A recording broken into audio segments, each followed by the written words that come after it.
Get into the conversation, let's take a look at something that was said by one of the commissioners at the Salaries and Remuneration Commission as they were launching the public wage bill report earlier on this week. Then we shall proceed to the conversation.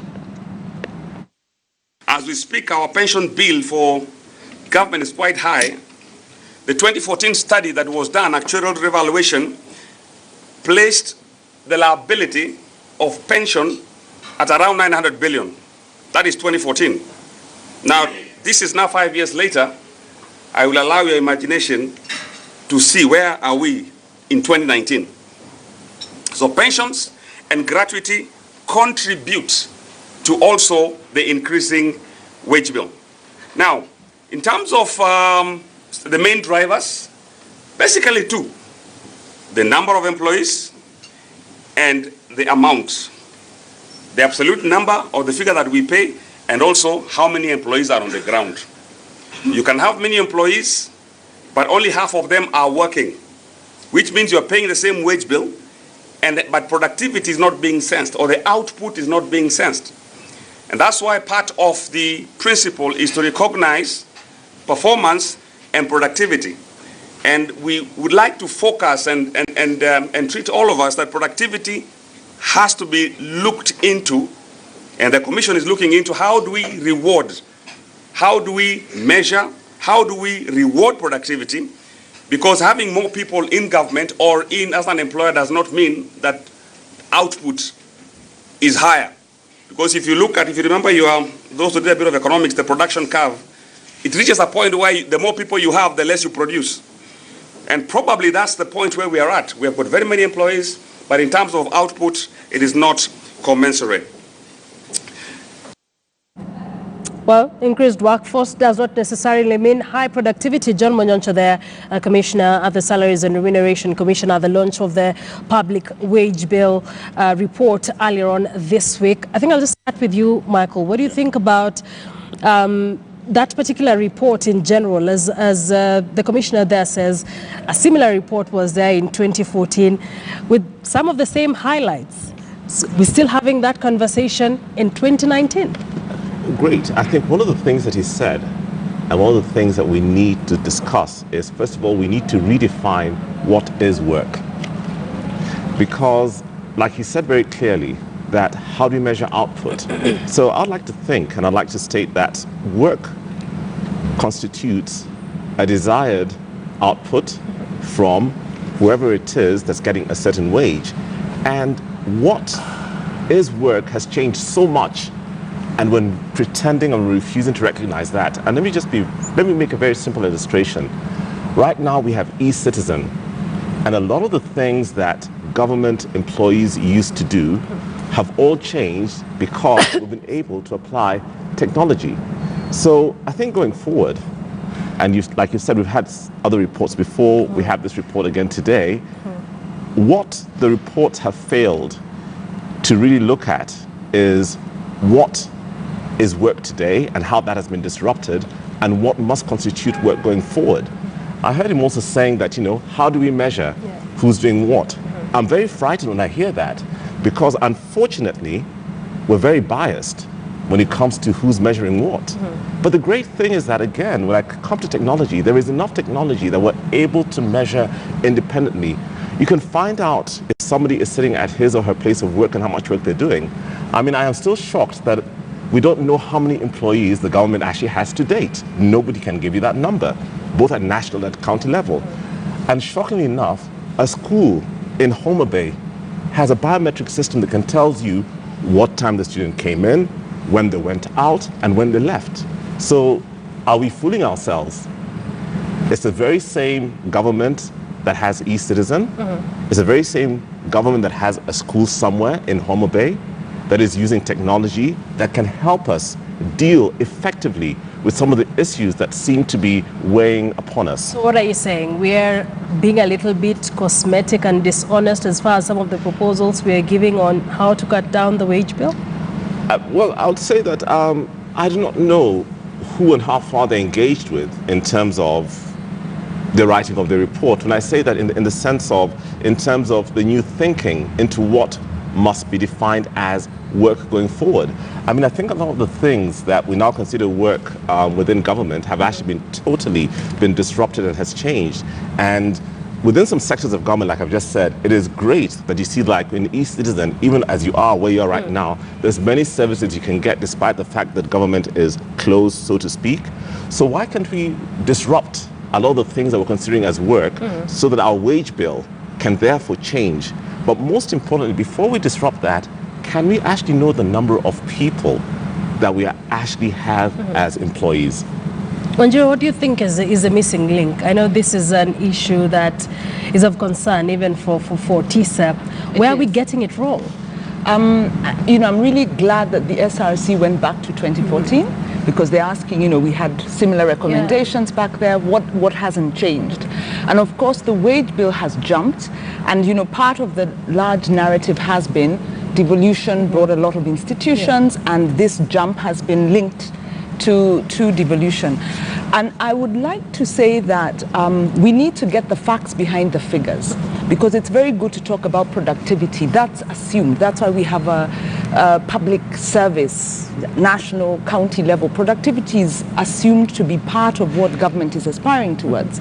But the larger problem, when you look at the wage bill, is linked to the broader policy that the SRC avoided or failed to deal with way back when they started their work dealing with county governments, which is devolution of government brought in four arms of government. First of all, you've got the independent commissions that weren't there before, and then of course you've got 47 governments that weren't there before.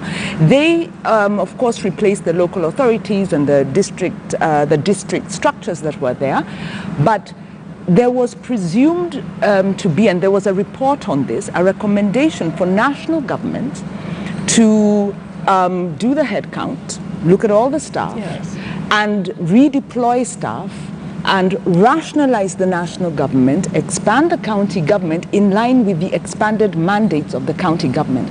Now that didn't happen. So in fact, what we see is that because we have an administration that is opposed, that was on the no side of the constitution. So we have a no administration implementing a yes constitution, yes for devolution, no for devolution. National government has continued to conduct its business as though it's in a centrist manner. And this you can see even in the budget. When you look at the national government budget, it talks about the macroeconomy, which is under the mandate of the national government. It then gets into sector policies. And when it talks about sector policies, it doesn't discuss devolution at all. Actually, if you read the national budget not knowing we're devolved, you'd think that national government still has a mandate delivering. It will go into even the Big Four agenda, national government, then it has a section on devolution. That's the problem. When you go to policy documents, budget documents, for instance, in South Africa, the first thing they discuss is intergovernmental relations. We're looking at health. What is the national government doing? What is the county government doing? And how do we deploy resources accordingly? So the largest contributor to this wage bill problem is the national government in two regards. The transition to devolved government was supposed to allow this rationalization of human resource and redeployment, and it was supposed to be done on basis of need, on basis of what jobs are out there, what needs to be done by whom, what expertise is required. That didn't happen. So the transition process was sabotaged. And then the national government has held on to some stuff that they don't need, has continued to grow, retained the provincial administration, actually expanded it, renamed it, has set up new national institutions.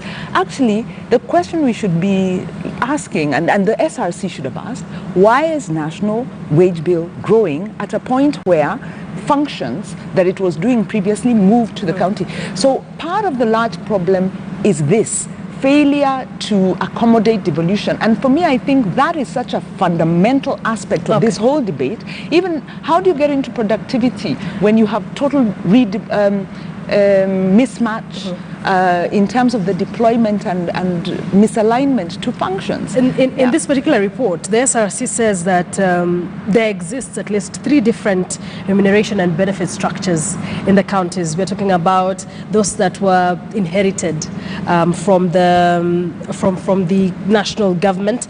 They're also talking about the local authorities that enjoy remuneration structure from collective bargaining agreements, and we have the remuneration structure payable to all staff devolved from the national government, what I've just said, and remuneration payable to staff who have been recruited by the county public service boards and the county assembly service boards. So we are having different structures, benefit structures for all these groups of people in the counties. Is it that we failed to get it right from the word go, like you say, so we didn't really look at it critically? It was always a political minefield, because governments, a new government coming in, the Jubilee administration, didn't want to be, the Kibaki administration refused to deal with this issue. They actually had the policy report recommending this is what needs to happen. Looking at these different pay structures, there was also differentials at the national level and mismatches at the national level. But they had this report in 2011. They didn't touch it. Why would they touch it? They could have touched it because President Kibaki was transiting, but they didn't, because how do you begin to redeploy staff? How do you rationalize? Because actually the recommendation was some staff have to go. You need to deal with ghost workers. National people who have been enjoying perks at the national level need to move at the county level. Now that was ignored. The new administration coming in ignored it, but I think theirs is also ideological. It's a political minefield. They didn't want to make those tough decisions, but also because they really haven't paid attention to devolution as they should. And SRC, unfortunately, missed this. They if you remember, in the constitutional architecture, the Chapter 15 institutions are established to protect devolution. That's why you had the Commission on Implementation of the Constitution as a very, very hard-hitting commission. And when government was wrong, they said it. They went to court. They put press, ads. But you have these technocrats who are taking key positions, such as the SRC, who come in and really are not able to do the advocacy needed, because the Constitution is a transformation. It seeks to disrupt, and I really like when we're talking about disruption of work, but it seeks to disrupt the way government has done politics and governance. So when you have technocrats who are afraid to offend or step on or challenge national government, and instead of dealing with politics, they go into technical issues. So what I'm hearing now is more technical discussion, and SRC has done a lot of work to rationalize and equalize, but they didn't fight the big picture, which is the national government under the Kibaki administration picked a model from Southeast Asia in terms of how to remunerate high-performing government officers. This began pushing the wage bill way up.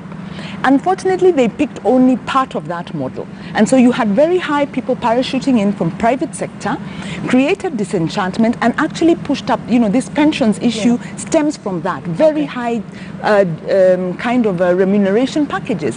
SRC didn't deal with this larger politics. They actually started doing rationalization, doing equalizations that pushed up the wage bill Before as I get well. to Michael, Sorry, that SRC has now picked this up. Does it mean anything? They haven't picked it up. If you listen to their language, they are still dealing with nuts and bolts. They have to go to the fundamentals. Number one, is our philosophy of who we are paying the right one? Have we agreed that maybe our policymakers and our politicians are the most valuable, public servants, because they earn the most. They earn much more than our doctors, our nurses, our teachers.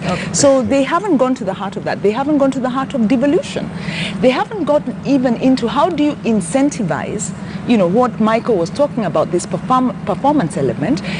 Performance contracting is actually a cop-out, because they haven't really talked about how do you ensure that nurse, that doctor delivers services, that governor is incentivized to actually stimulate growth. Because alongside this rising wage bill, we have falling revenues. So structurally, actually, it's not just the wage bill, it's also the economic growth is not resulting. It's a bigger issue. It's a bigger issue. Michael, Sure. you have been a CC in a county Yes, I have. before. Yes. Are these problems inherited? Are these just problems inherited from the national government, or it's just a culture issue in Kenya? You know, first and foremost, when the first county government took over, and I was part of that, you know, we took over a lot of old and a lot of staff that came from national government. And, you know, these were actually imposed onto the county governments. And then what was meant to happen at that point was the national government had then agreed that they would allocate monies so that people could be able to go home. To date, that has never been done. So you find that you've got a huge bloated personnel who are working for you, who are seconded to you, and some of them are actually sitting around and doing nothing. So, you know, so these are some of the big problems that are actually there and are still there that must be dealt with. But interesting enough, I'd like to move towards, okay, so what we do in the midst of all these challenges and all these problems that we have and everything else. First and foremost, you know, there is so much big data that is available to both national and county governments, and we're just sitting on it and we're refusing for it to inform the decisions that we're making. We cannot be making any decision. An SRC report cannot be devoid of data analytics. We must be able to know, when you made these decisions, what informed it? What was the reason why you're saying that X category of people need to be paid this? What informed it? You know, was it just a round table, as you know, as she has very clearly said? What's informing your decisions? And we must be honest with ourselves. I think going forward, one of the things that we must do is that we must understand that whether we like it or not, first and foremost, what is being defined as work has totally changed. And this thing of copting out and simply picking agendas from other countries or from other models of what's happening and trying to come and do what I call a hodgepodge system and trying to do a mix and match for it to work will never work. We must relook at ourselves. We must relook at ourselves as a people and as a nation and start thinking that what is it that, first of all, we're defining as work going forward, and what is it that we want to reward as work? I am saddened that, you know, with all the disruptions that are happening in the place of work, I have never heard Ministry of Labor's position on the future of work. I've never heard Kotu's position on the future of work. You know, it is interesting, if you talk about what, you know, where the new jobs are being created today, and let me be very practical about this. Right now, there's a company called Twigger Foods, which currently employs, which currently ensures that 17,000 farmers and 5,000 vendors, you know, because of technology, are able to work together and have reliable payment systems, disrupting what are your usual modes of payment or supply systems. Government also has supply and demand systems. Why aren't we looking at how to disrupt this so that we're able to get the true value from the monies that we have and not having the bulk of the money going towards paying salaries? And then I keep on asking, what are we paying for? How are we measuring? And how do you measure a government employee's output wherever they are and where they're stationed? And don't tell me that he or she has a supervisor, because we know what that means. Some supervisors can be very biased towards measurement. So I think we have to. So then how do we do it? So the thing is, it's interesting you say that, and you know, and so let me go into the future of work. So it's interesting. There's a lot of people right now in Kenya, in this country, for example, again, you know, who do work for firms which you know, which are work from around the world, and you're able to tell whether an employee is at his or her place of work, on their station of work, how much work they're doing, and what the output is. These are simple things that are not complex. It is very easy. The government can tell you today that on counter number 8 in Kitale County, where there's a Huduma Center, counter number 8 processed so many people in NHIF today. So what is so difficult about having those kinds of systems and those kinds of you know, technology platforms in place so that going forward, government is more efficient and more effective? But again, I'll keep on saying this, we must know how many people there are that government employs. Until We settle that. And until we know that for a fact, we're going to keep running around circles. All these ghost workers, and like I'll keep coming back to it, it is not rocket science. I just said there's a school in Homer Bay where, through biometric, they know as soon as the student gets into class, the moment the student comes in, the parents know that they're there.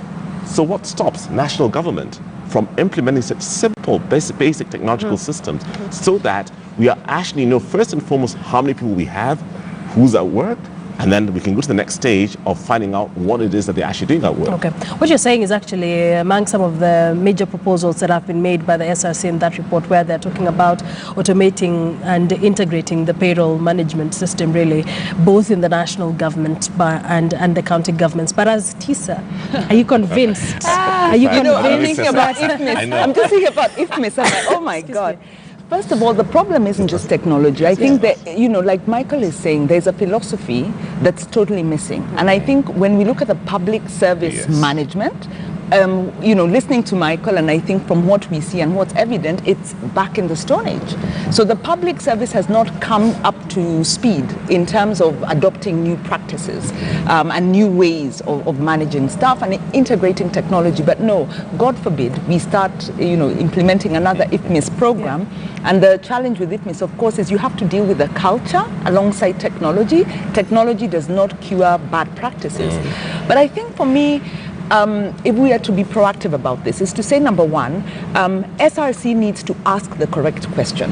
And right now they're saying, well, there's 700,000 people, these are too many. I think that's the wrong question. The question they should ask is, the government has decided it wants to do universal health care.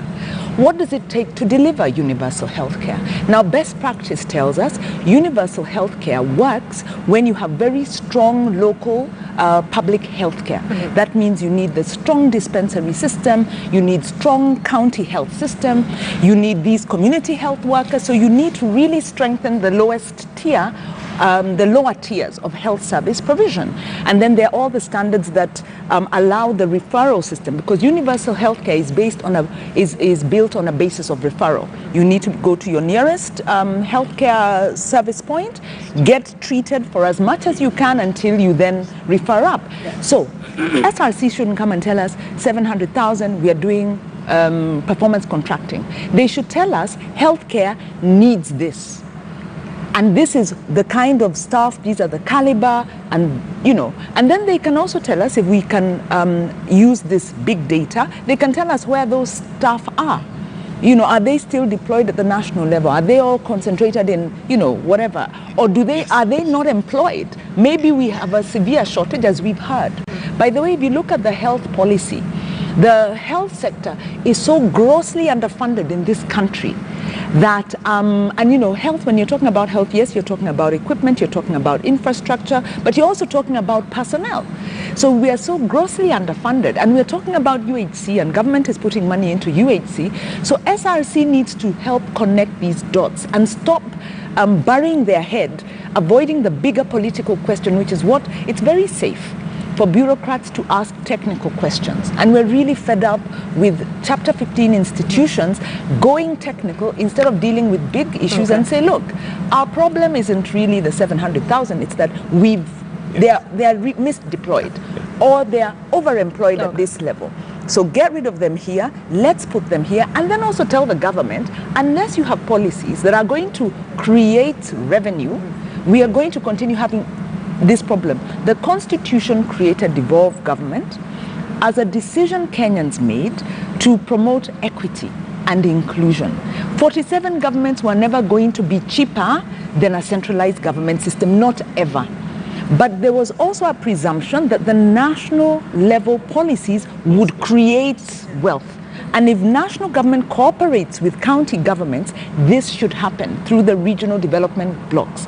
Right now, we are a country divided. We have national government that is centrist, county governments that are trying to do their business, and then we have a bad political culture.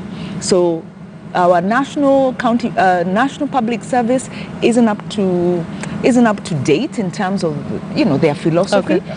County public services, I think we can get better. Yes, we know. Because what you're saying is the country is rotten from the head.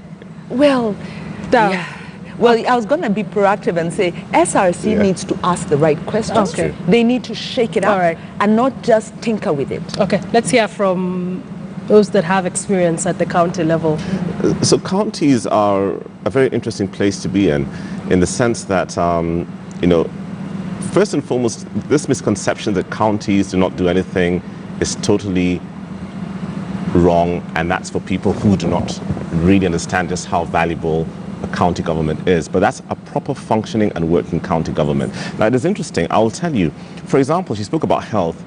The whole entire country can use literally 3 radiologists. You don't need to have a radiologist at each and every single county or level 5 hospital. Through technology, it is possible that you can actually get technology that can actually read x-rays more accurate than having radiologists employed in each and every county. So I think, and again, I'll come back to what she keeps alluding to, and I'll keep on saying this. First and foremost, SRC, can we define what we're calling work? We must ask the right questions. If we can't define what work is, then we'll just continue having positions, we'll continue having people being slotted in, but not having any output. So first and foremost, I think as Kenya and as a country and as a people, we need to do a turnaround and redefine what work is and what constitutes work and what constitutes output. So therefore, we know what it is that we want to pay for and what our priorities are, and then stop talking about a number of 700,000 people and then look at what it is that we need to resource. Mm-hmm. And then when we come to resourcing it, we must also ask ourselves, what are the best ways of resourcing some of the things that we want to resource? I'll come back again to Huduma centers because it works and everybody can understand this. Look at how efficient and how the center of power moved away from, your area chief and all the bullies that came in all the various hierarchies when you wanted to get a whole lot of government documentation. That tells you how effectively and how efficiently government services can be for its people. So first and foremost, let's go back and redefine what work is. Let us stop being so quick to want to adopt what other people are doing. And if you want to adopt what other people are doing, then let us look in the right places. Let us look at how government services are run in Dubai. And why do I say Dubai? I say Dubai because first and foremost, Dubai is actually 5 foreigners to 1 local Emirati. It is foreigners that actually run the Dubai system, so to speak. But look at how effective and how efficiently they're running their government because of the acceptance of technology brought on board. Look at other small countries like Estonia. Estonia actually saves 2% of its GDP. Oh, sorry, people must be wondering who or what Estonia is. Anybody who uses Skype? Skype is an Estonian invention. Estonia is a very small country that borders with Russia, and the 2% of its GDP, it's what it uses to pay for its protection to NATO against Russia. What am I trying to say? I'm trying to say that through the use of technology, through the understanding of just how much work and what constitutes work that has changed, an understanding and adopting of that will create for us new centers of revenue, as you had alluded to, new centers of jobs and new centers of growth away from central government and away also from the county governments. Just to cut you short, sure. What some of the things that Wanjogi Konya there is alluding to is we are dealing with an issue of bad policies. Can technology cure bad policies? Even with the best of technologies, if we put them in place? No, it cannot. Can they cure bad policies in some of the things we are doing? No, it cannot. And for that one, I actually blame ourselves as Kenyans because let's not pretend, whether you're at the county, from your ward to your MP, to every single leader that's in this country, we voted them in.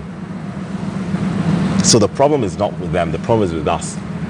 But the thing is that we must also remember, a lot of us, when you go to the ballot box, you will vote for that person who looks like you, who thinks like you, and does what you do. Someone else would say that yes. we vote in the hope that we have given this No, let's not pretend. Come on. No. Let's be honest. That is a problem. No. That is a problem. We're lying. Let's be truthful, because if we're not truthful, we'll never get beyond this.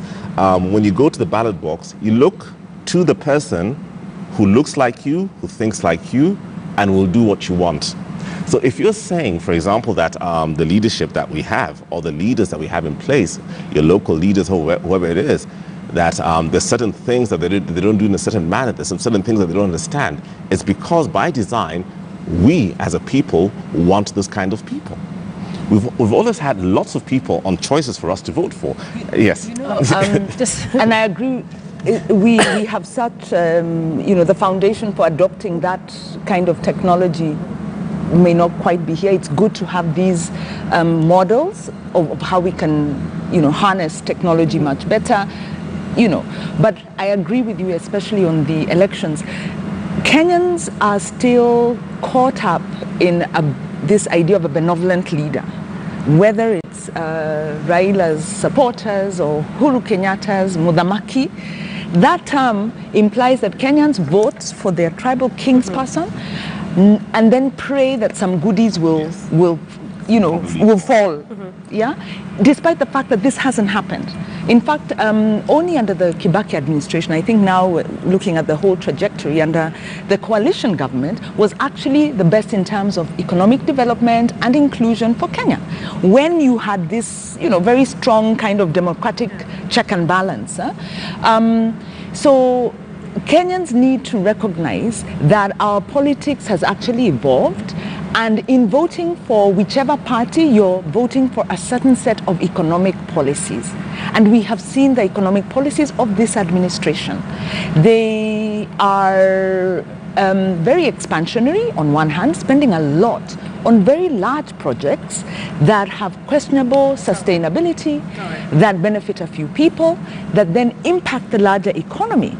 And actually the main groups that are very negatively affected are small businesses, small, informal business actually has been left out, small business. Now the reason I say this is because the wage bill issue is a policy issue. And Kenyans need to wake up to the reality that we are facing a problem with our wage bill because we have a leadership that has refused to deal with the fundamentals. Wanjiru, please hold that thought. Yes. Please really hold that thought. Yes. We're getting back shortly. Wanjiru Gikonyo from TISA, Michael Anyanga of Future for Work. When we get back, we take a look at some of the proposals that have been made over time since 2010 when President Uhuru Kenyatta was finance minister to the previous SRC team led by Sarah Serem, where we are now, and of course the PSA. This is Checkpoint. We leave it there for our viewers on KTN Home, but we continue with the conversation on KTN News, so you can move with us as we just seek to get to the bottom of why we are unable to manage our public wage bill as a country.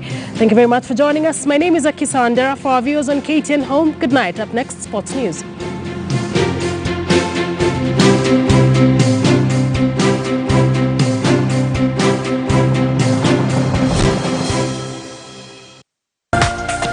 This is KTN News.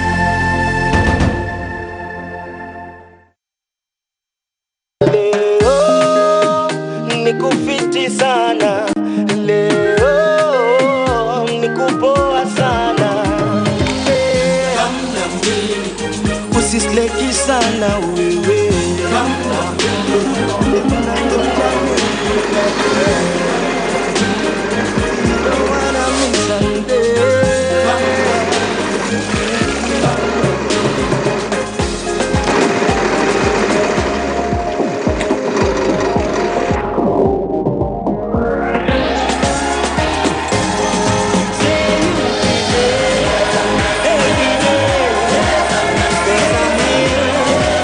Karibu Betting. Betting on you.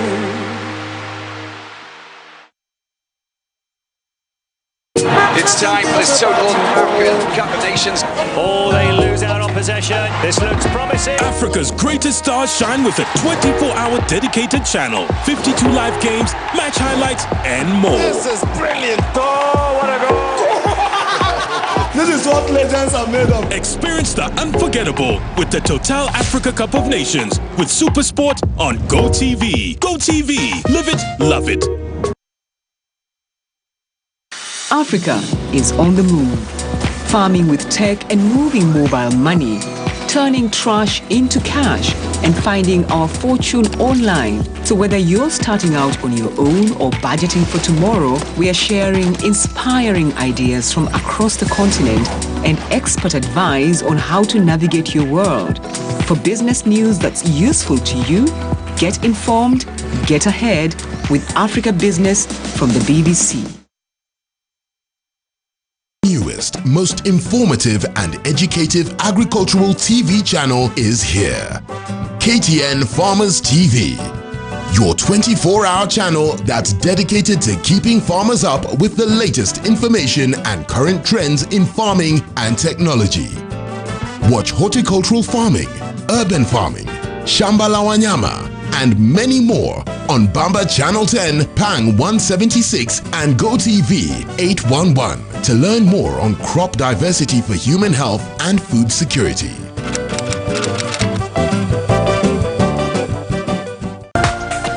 This is KTN News.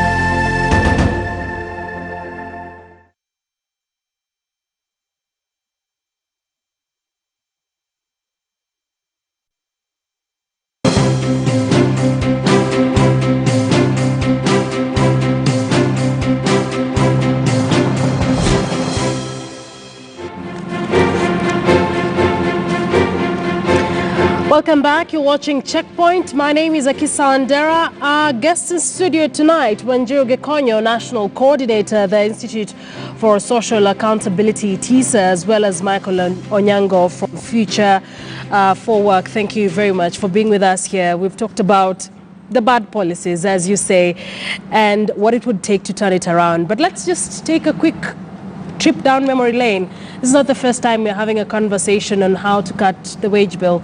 President Uhuru Kenyatta, when he was finance minister in 2010, gave an order that public servants should not use fuel guzzlers. Instead, switch it up for low-cost, fuel vehicles. What are we seeing now?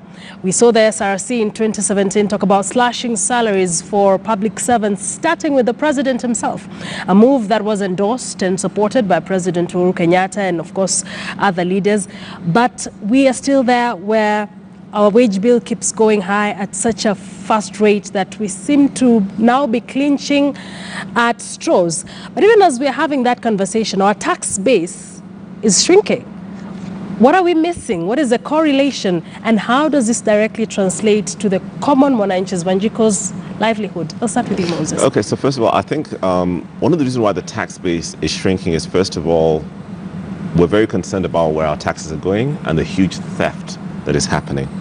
So let's bring the elephant out and let's not pretend. So I think as all Kenyans, we're seeing the huge amounts of monies that every single day have been reported and nothing is happening. And on the same hand, you're telling people we want you to pay taxes. Of course we're asking, but the current taxes that we're paying, what is happening to them? And the theft that is happening, what has happened to all the people who have acquired all these illegal and ill-gotten wealth that they're stolen from the taxpayers? Again, like I said, what is defined as work has changed. And you said that, that there's been a challenge where, like members of parliament want more money, government officials want more money and everything else. I'll be very radical now, and I'll say that, and again, we're speaking on break with Wanjiru here that through technology, we can actually measure the output of each and every single one of these people and let their pay be based on what they do. It is possible, so that nobody has a flat salary, but instead you're paid based on what you're giving back and based on what it is that your job entails. So what, slashing of salaries is... Well, like I said, doesn't work? So no, it will not work. I mean, I don't think it's an almost impossible thing to do. Nobody will ever agree for their salaries to be slashed, no matter how noble or how good intentioned you are. So we must look for another way of dealing with this issue. We cannot be repeating the same thing for more than 10 years and expecting different results. We must now approach it from a different point and from a different place in terms of how it is that we want to deal with it. And I keep on saying that, can we explore what we can do around technology? There is so much that we can do around technology that can actually be much more fairer in terms of measuring what work is, in terms of measuring what kind of outputs come out, and let people now fairly earn what it is and what's actually due to them. Angelo, what does this mean? What does it speak to public finance management? We're at a point where we know procurement officers and accounting officers were suspended almost a year ago. They're still earning their full salaries. We've seen no case in court. What does this speak to how our public finances are managed? Right, and in fact, on that, the wage bill discussion is a proxy discussion for really government is broke, doesn't have the money. It's an austerity program. So government is cutting back money because we're in a debt trap. So SRC, unfortunately, is really falling into this. I was really disappointed that the PS, who has a very distinguished career, came out with these proposals last week about putting everyone on performance contracting. It's very irresponsible. First of all, we are aware that government has a performance contracting program. So when this statement came out, I thought, okay, but we thought that this has been what the norm, what's changing. And then the present salaried and pensionable are the problem. So even if you're going to recruit new people on different terms, which is on performance contracts, you still have the wage bill problem. So, this is what I was saying, that when you have bureaucrats in jobs who then take a very minimalist view of what they are going to do and get bullied or coerced into making statements that are really, some of which aren't even implementable under the Constitution. You can't defer terms to the prejudice of whoever is earning a salary. The question becomes, what should the SRC do in this position? And they need to go back to basics, which is they need to call out the core thing, which is there was a problem, there were gaps 10 years ago in terms of how to manage the staff that are present. Go back to the basic philosophy of we need to support devolution, we need to support services, we need to support efficiency, get back to that. Now, it's not the SRC's job, but they can make statements in terms of prudence of the finances that are being utilized. It's not their job to fight corruption, of course, but they can make statements in terms of public service performance. Because the issue you're talking about where officers are asked to step aside and then are not effectively prosecuted is because of the dysfunctional nature of our anti-corruption infrastructure. We have a lot of anti-corruption legislation. Actually, we are over-legislated in that area, and many people say countries that have low political will in fighting corruption will tend to put up lots of laws, so they look like they're doing a lot, but really not much is happening. And part of this is because the administrative sanctions, the powers of the PSC are the administrative sanctions are very weak and are not utilized even when they do exist. So the PFM is sufficient. The laws are sufficient. But in terms of the implementation, that is where the problem is. Now, what can be done when does a fish rot from the head? Yes, it does. We have a problem with this administration. We've had a problem with corruption actually across. I think all administrations in Kenya, we must acknowledge corruption is endemic. And corruption has now been written into the public finance management because the budgets that we are receiving already have these projects spiked in there. These projects have received negative SGR. We're talking about the Galana, yes. they had negative recommendations in terms of their feasibility assessments, actually said, no, this is not the way to go, but they were still written in. And there are many more like those. So when you have this level of corruption that is sanctioned from above public officers, I don't know how much. I think they should do more, they should be bolder, but I think that's the culture that's really, apart from not dealing with the devolution issue, dealing with historical transition issues, corruption is the other big issue. And I am not sure when the president makes statements that are then not followed up, not acted on, you have people then being appointed as ambassadors or being able to be appointed in some other capacity. The appointments under this administration to some of the offices of the constitutional offices, the recent shenanigans in KRA are an indication of how lax this government is in terms of putting the right people and having a due process in important positions to enforce accountability. So it really feels like we're in a runaway train headed down the cliff as far as corruption is concerned and Moses, when you chime in on that, your thoughts on PSC now employing on a 3-year contractual basis. They say this would save money, but then we also have that question of gratuity. It won't work. I mean, let's not pretend about it. I think let's be very honest.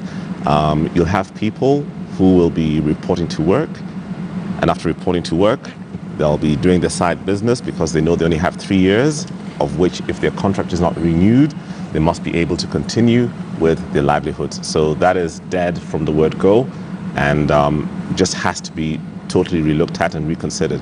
But I think that the big problem is, I think we need to ask ourselves, why is everybody so attracted to jobs in the government? It's because we're not creating enough jobs out of government. So, it is in the best interest of government to ensure that there are policies and that the environment outside is such that people actually have jobs. Now, let's be honest, the average mean age of a Kenyan today is 19 years old. We've got all these young people who are desperately looking for work. And what are we doing for them? It is interesting, I think about 2 or 3 days ago, some young people were complaining, and rightfully so, that the current upcoming census that is coming up is already being taken by government officials who have jobs, who are taking leave to go and ensure that they become the census officials for the 3-day census that's going to take place. But again, the truth be said, there's enough technology for us today to do a census without physically going to count people. It is there. There's enough satellites that can tell you how many goats there are in a field. There's enough technology to do that.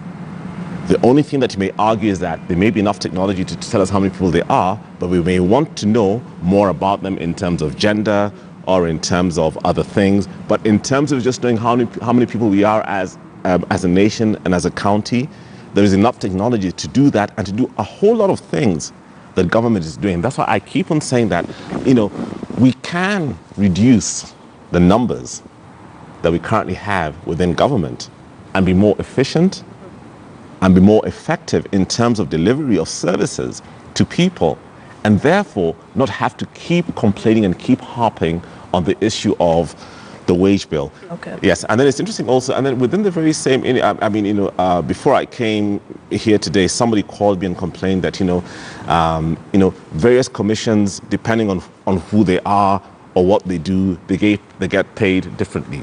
So again, there's the inequality that I was speaking about. When we leave these things to human beings to make these decisions, the essence of inequality will continue happening. Okay. So I think as much as possible, we need to now start rethinking of which areas it is that we must start letting technology take us through in terms of better public efficiency, better public expenditure, and better resourcing the things that we want to do. And I like that you mentioned the issue of our mean age being 19. We have a lot of young people who don't have jobs. But this report by the SRC says 36% of the employees in government institutions are between 46 and 60 years. The other 33% is between 35 and 45 years. And then we have 30% of between 18 and 34 years. What does this then say about our succession planning? That we have an aging workforce, but we really don't seem to have much of a plan as far as getting people to succeed in doing these jobs, in getting these skills who are young. I think I'd look at that in two ways, because I think we've gotten to a point where when we talk about age with regard to public service, we've become very ageist, which I think is unfortunate. It's inevitable when you employ people in government that they will stay, and that when we begin thinking as government as the creator of jobs, like Michael is saying, then we've got it wrong. Because jobs are created by private sector.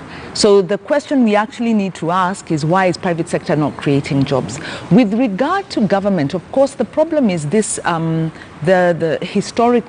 we have historical problems that haven't been solved, where we're talking about the ghost workers, we're talking about people who are hired because they know somebody. Exactly. We continue to have people being hired on Kemenyano, who do you know? Not because of what you bring to the table. Okay. So you have counties, and I'm sure your experience would have been, you have counties inheriting a workforce, some of whom they can't do anything with. They're like, these people are aged, they have a bad culture, but you can't afford to retrench them. All right. There was a plan, and I think money was put aside. First of all, there was a study conducted, I think in 2015, 2016, Ministry of Devolution. We're very good at conducting studies, as you know. Right, to do a head count of all government staff, and I don't know what happened to that data. Okay. All right. I've been told we don't have so much time. As we wind up, just as you give your closing remarks, where do we go from here? What do we need to do to get this right? I think it's in the SRC is critical for us, and SRC need to show leadership, and they need to go back to their constitutional mandate, which is to protect and defend the Constitution. They need to call this what it is, which is there are structural problems that need to be dealt with, and they shouldn't take shortcuts and by really allow government to hide austerity under the programs that they're talking about. Final remarks. My final remarks are very simple. First and foremost, Ministry of Labour and SRC, we must redefine what work is. We must rethink about what we are defining as work. And for young people, government must look at ensuring that our policies are actually creating the new jobs for the young people that are out there. Thank you very much. My guest, Michael Onyango from Future for Work. Wanjiru Gekonyo, National Coordinator, the Institute for Social Accountability. Thank you for being with us here tonight. This is a checkpoint that ends the conversation here, but we still have more news lined up for you. And of course, we'll also be giving you later the sports news.